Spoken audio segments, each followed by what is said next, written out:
In this video, I'm going to teach you how to use a really cool program called MolView that's going to let you draw some of these biomolecules that we're learning about in class and then be able to see what they look like in 3 dimensions. So to get us started, I'm going to draw this molecule here called ethene. You'll remember from chemistry last year that we can draw something called a Lewis dot structure or a structural model that shows us kind of in 2 dimensions what our molecules look like. So we're going to take this 2-dimensional ethene molecule and we're going to draw it just as it's seen here into MolView, and that's going to give us a chance to see what this molecule actually looks like in 3 dimensions. So I'm going to go ahead and switch over and start showing you how to do this. So to do this, you're going to go to the website molview.org. And you're going to let that load. You're just going to close this thing that opens up with it. And you can see here that when you open MolView, you get 2 different views. You get the structural or Lewis dot view on the left. And on the right, you get a 3-dimensional view that you can actually grab and spin around and look at it from all different angles here in space. So in order to create these 3-dimensional molecules, we're going to need to draw our structural molecules into the left-hand side. So this video is here to show you how to use these tools and how to draw them. Once you get the hang of it, it's actually pretty straightforward. So the first thing that I'm going to do before I get started is I'm going to go ahead and erase by hitting the trash can. I'm going to clear the molecule that's here.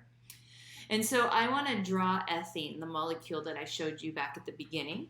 And in order to do that, what I'm going to do is I'm going to start grabbing some of these elements in order to put down the atoms that I need. So the first element that I'm going to need is carbon.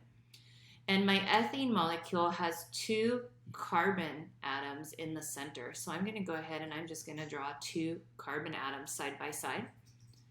I'm then going to come up here, I'm going to grab a single bond and I'm going to connect these 2 with a single bond.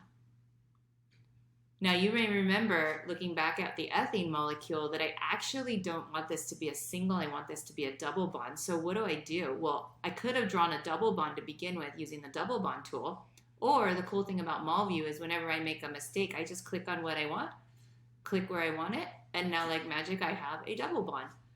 Now you may say, well, wow, this is really tiny, this molecule. It has this little centering tool right here that makes it so that I can center the molecule as I draw it. I can even grab this little tool, the arrows, and I can start moving things around. So like, wow, I drew that kind of big. I'm going to actually make it a little smaller, kind of start moving it around piece by piece. I can even select multiple pieces to move around. So you can see, I'm just showing you kind of how the tools work here. There's a lot of different things that you can do. So now I'm going to go ahead and click off of this. I need some hydrogens on here. So there's 2 ways that you can draw a bond. The first one I already showed you where I clicked and put down 2 atoms and then drew the bond between them. The other way that you can draw a bond, which doesn't always work real great because it kind of like makes a length of a bond that might not be the length you want. It might start doing weird things, but I'll show you anyways. This other way is you can grab the element that you want and you can click on the atom that you want to bond it to and just click and drag out. And you can see by clicking on that carbon and dragging out with a hydrogen, it popped a hydrogen there on the end of it. And I can just do that here, and I can do that here, and I can do that here to get all of my hydrogens on here. So let's say what if I made a mistake? What if I didn't want that to be a hydrogen? I actually wanted it to be an oxygen. It's actually a really easy fix. I can just come over to oxygen, I can grab it, and I can click it, and it'll turn it into an oxygen.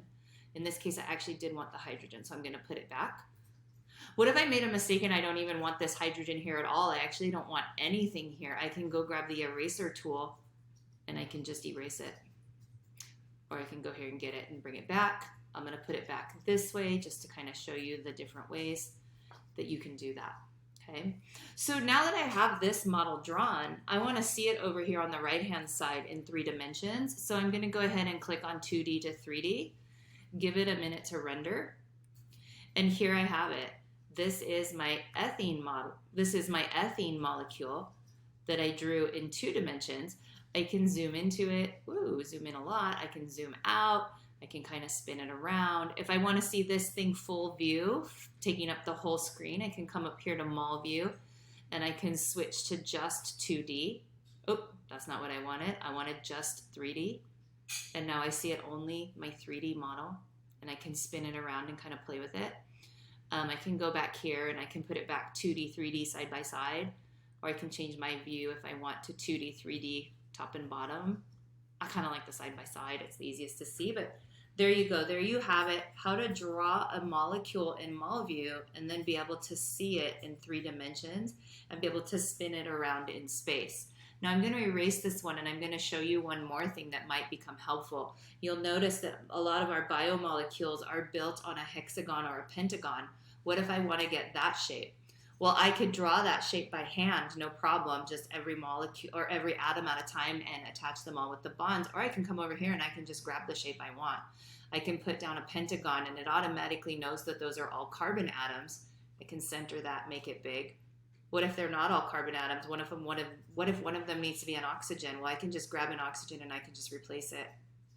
And then I can start building off of this ring as well.